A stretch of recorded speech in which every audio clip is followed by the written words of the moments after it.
Olá, meus amigos, olá, meus irmãos, que a paz do nosso eterno Criador esteja no coração de todos vocês.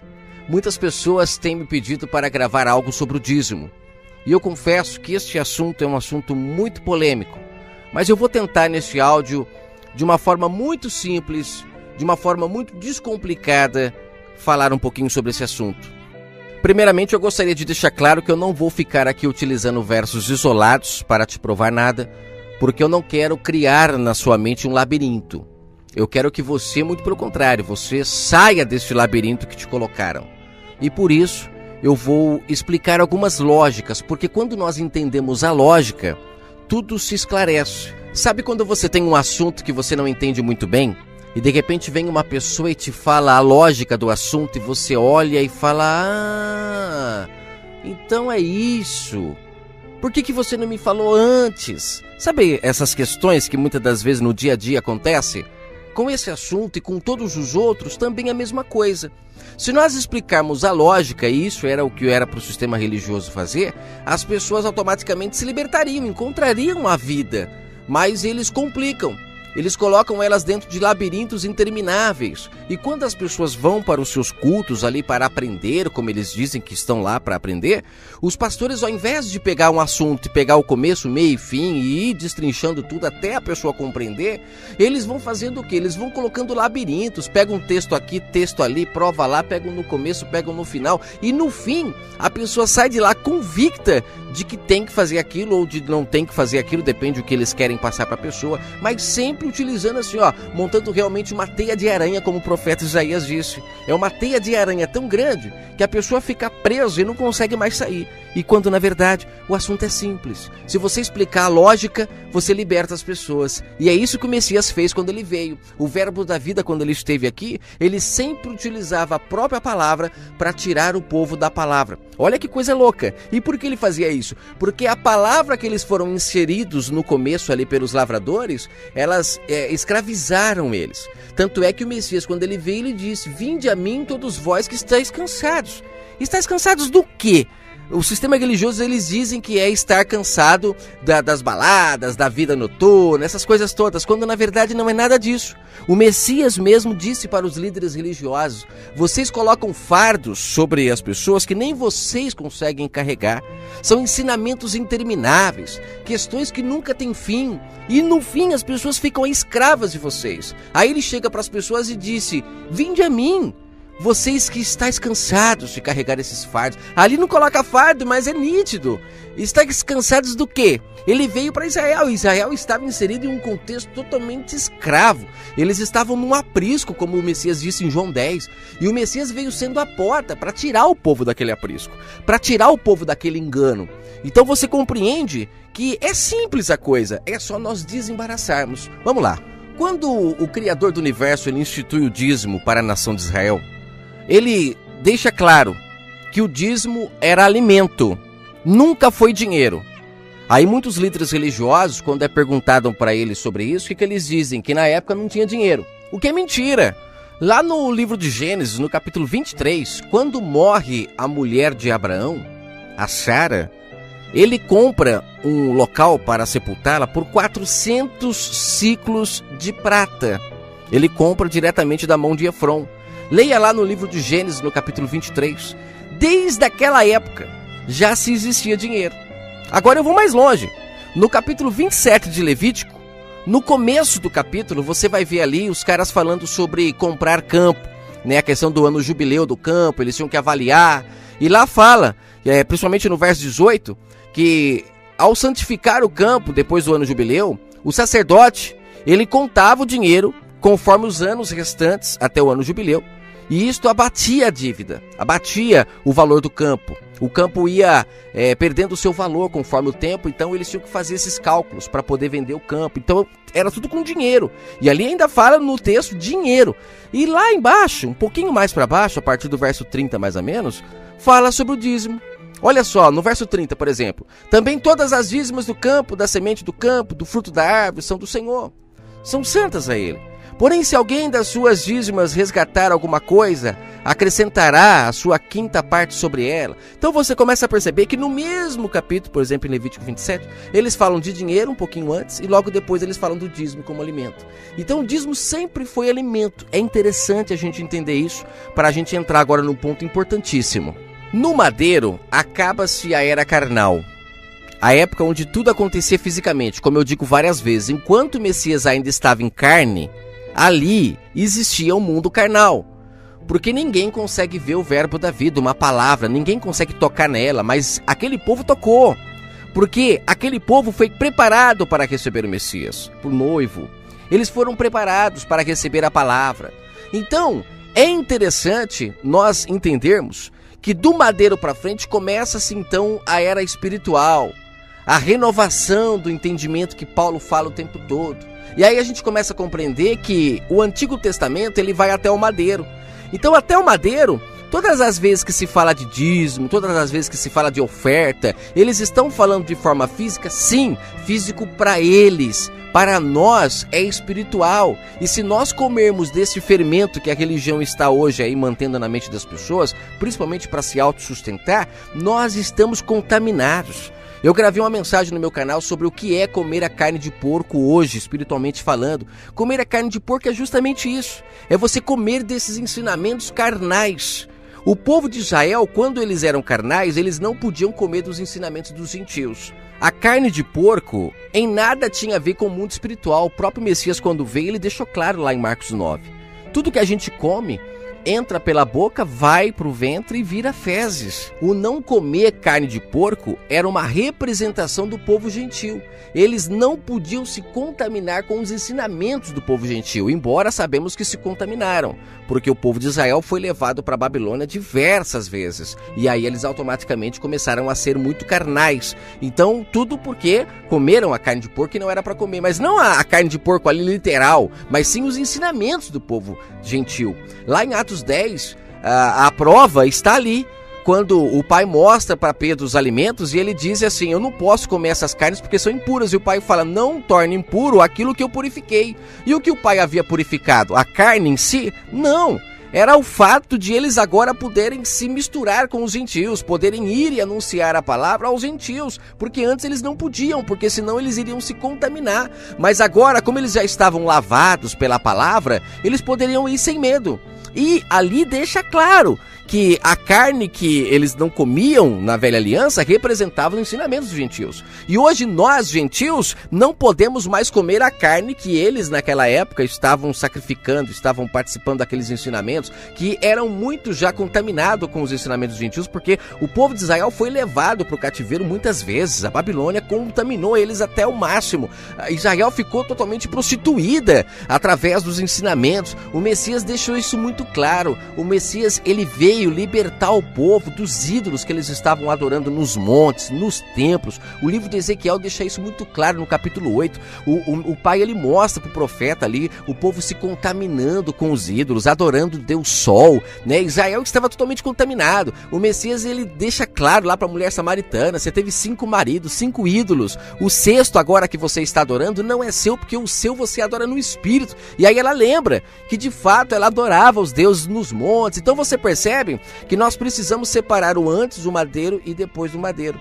Depois do madeiro estamos na época de buscar o Pai em espírito, mas o sistema tem mantido o povo na carne, primeiro porque eles precisam se sustentar, eles precisam se manter, e manter o povo na carne é a melhor coisa, porque se o povo nascer do espírito, acaba-se as hierarquias, acabam-se as dominações, e aí automaticamente as pessoas acabam encontrando a paz, o descanso que o Messias veio trazer através de suas palavras, que hoje trabalham no nosso entendimento, não mais na pedra, nos fazem pessoas melhores, mas temos que abandonar essa carne de porco, esses ensinamentos que os líderes religiosos têm trazido até hoje para viver da herança do Messias. Você que acompanha o meu canal, você sabe do que eu estou falando. Vamos voltar para a questão do dízimo para ficar mais claro, essa questão de anticruz e após a cruz. O Messias, enquanto ele estava vivo, ele chegou a comentar sobre a questão do dízimo, quando ele disse para os líderes: vocês dão dízimo do cominho, da hortelã, mas não praticam o amor ao próximo, que é o principal. Fazeis estas coisas sem omitir aquelas. E aí os líderes adoram pegar essa passagem para dizer que o próprio Messias disse, fazeis essas coisas. Mas ele estava na lei. Ele estava cumprindo a lei. E quando eu falo lei, gente, eu estou falando sobre a época carnal. Tudo era carnal, então tinha que seguir o protocolo, sabe? Tinha que seguir o protocolo. Quando chega no madeiro, o Messias põe fim à época carnal. Paulo deixa claro isso em Romanos 7. Acabou. O marido que dominava o povo, que impunha leis e mais leis e mais leis para manter o povo na carne, acabou. Morreu no madeiro. A partir do madeiro agora o povo ficou livre para se casar com o Messias espiritual. Agora as pessoas não precisam mais ver para crer. Não tem mais templo, não tem mais sacerdote físico, porque agora nós somos sacerdotes. O Messias é o nosso sumo sacerdote. Acabou, sabe? Acabou todas as ofertas físicas, acabou os dízimos físicos, acabou. Agora é espiritual. E o que seria o dízimo espiritual? No Antigo Testamento, o dízimo servia para alimentar os pobres, os órfãos, as viúvas. Tanto é que lá em Malaquias, quando, voltando a repetir, né, que os líderes utilizam muito para escravizar as pessoas, que nós é que roubamos a Deus, na verdade lá em Malaquias, o texto deixa claro que é para os levitas essa ordenança. Eles estavam deturpando a verdade do Pai, estavam roubando o povo. Eles já não estavam dando mais o dízimo para o pobre, para o órfão, para a viúva. É como hoje. Os líderes não usam o dízimo para isso. Você quer dar um dízimo em dinheiro na igreja, que é totalmente contra, porque a palavra diz que o dízimo era alimento. Você quer dar hoje em dinheiro, acreditando que na época não tinha dinheiro, coisa que eu já mostrei para você que tinha dinheiro sim. Eles utilizam essa questão de dinheiro porque eles não querem viver de alimentos. É como aquele texto que Paulo fala que o obreiro é digno do seu salário. Eles colocaram o salário agora, nas Bíblias mais novas. Pegue umas versões mais antigas para você ver se lá não está escrito alimento. Está escrito alimento. Então você precisa compreender que o homem de Deus, ele sobrevive do alimento. Ele não sobrevive do dinheiro. Porque o dinheiro, ele traz o quê? Ele traz corrupção. Ele corrompe o homem. O homem começa a fazer por dinheiro. Paulo mesmo falava, eu não prego por dinheiro, não faço nada por dinheiro, para que vocês não pensem que eu anuncio o evangelho por isso. Eu só preciso que vocês me dêem o alimento, para eu poder continuar anunciando, porque o obreiro é digno do seu alimento. Mas se vocês não quiserem dar, não precisa, porque eu trabalho para me sustentar. Então quando esses homens dizem que imitam Paulo, são mentirosos, porque Paulo não cobrava para falar a verdade, e nem o alimento que ele era digno de ter, ele falava que não queria, porque ele queria anunciar sem ser peso para ninguém. Então olha que interessante, o que é o dízimo? Se o dízimo era alimento e servia para sustentar o pobre, o órfão e a viúva, hoje, no mundo espiritual, o que é o dízimo? O Pai disse que abriria as comportas do céu lá em Malaquias para abençoar o povo. As comportas do céu, quando se abrem, só cai chuva, viu gente? Porque naquela época, como o dízimo era alimento, eles precisavam da chuva para poder a sua plantação fluir. O gafanhoto, o migrador, devorador eram os insetos que comiam a plantação. E se comessem, eles não tinham alimento nem para eles. Então o Pai falou, traz os alimentos para dar para o pobre, para o órfão, para a viúva, e automaticamente vocês terão também os alimentos para vocês. Só que aí vem os líderes hoje e dizem que o gafanhoto, o migrador, essas coisas é o diabo. Nada a ver, gente, nada a ver. Eles querem manter o povo alienado a eles para ficar dando dinheiro para eles. Como é bom, né? Poder ficar de boa o dia inteiro, chegar à noite lá, ficar meia horinha pregando e depois ter uma vida luxuosa. É isso que eles querem. Quando na verdade o dízimo hoje é a palavra do Pai. Hoje nós somos espirituais e nós precisamos da palavra do Pai para alimentar o nosso espírito. O dízimo naquela época era o alimento que alimentava o pobre, o órfão e a viúva. E naquela época o povo estava sem pai. Eles estavam com os homens como pai. E o Messias disse isso em Mateus 23. Vocês têm por pai o diabo. O pai de vocês não é o criador do universo, porque vocês se corromperam. Não é que Abraão era o diabo, como muitos têm dito, porque eles tinham por pai Abraão. Não, o próprio Messias disse, se o pai Abraão fosse o pai de vocês, vocês não estariam crucificando o verbo da vida, porque Abraão testificava de mim. Então você percebe que eles estavam como tendo pai o diabo, porque eles tinham se corrompido. Eles estavam agora fazendo tudo ao contrário do que o pai havia ordenado para eles. Então eles estavam órfãos. Eles estavam órfãos do Criador do Universo. Então quando hoje você fala da verdade para as pessoas, você está trazendo para ela a consciência de ela voltar a buscar o único pai, Aquele que Jesus, em Mateus 23, ele deixa claro para os líderes: vocês são guias cegos. Não chamem, ele olhando para o povo de Israel, ele disse: não chame ninguém de pai, só há um pai que está no céu. Você percebe como que o Messias, ele é o dízimo? O Messias, ele é a palavra que alimenta o templo. Nós somos o templo. E o povo de Israel estava totalmente contaminado. Eles estavam acreditando que Deus habitava dentro de templos feitos por mãos humanas. Estevão foi morto quando ele disse que o Pai não habita nesses lugares. O povo matou ele porque eles estavam contaminados. Você percebe o quanto o povo estava sendo roubado? O próprio Messias, quando veio, ele disse lá no templo: vocês estão fazendo meu povo de comércio. No texto diz o templo, mas o templo do Pai são as pessoas. Olha como que a nossa mente também estava cauterizada, porque o próprio texto diz: destruam esse templo, que é o templo de pedra, esse que vocês acreditam que Deus habita aqui, que eu vou levantar o templo verdadeiro. Estou aqui, ó. Eu sou a porta, eu vou tirar o povo dessas mentiras, desse aprisco que vocês criaram para viver dele. Olha que loucura isso, gente, que maravilha de ensinamento que o Pai traz pra gente. Entendimento que a gente precisa comer do único pão verdadeiro para compreender. Então o Messias naquele momento ele fala: vocês enganaram o povo e eu estou aqui para se cumprir o que o profeta disse para Davi. Davi, lá em 2 Samuel capítulo 7, que os líderes falam que Salomão levantou o templo porque Davi estava com a mão suja de sangue. Mentira! Lá em 2 Samuel capítulo 7, quando o texto diz que o profeta falou com Davi, ele disse que o pai levantaria depois que Davi morresse, que este seria o verdadeiro templo. Este levantaria o verdadeiro templo. Este dominaria o mundo com braço de ferro. E lá em Apocalipse fala, Apocalipse 12, que o Messias é este que domina com braço de ferro. Este seria chamado de filho. Salomão nunca foi chamado de filho.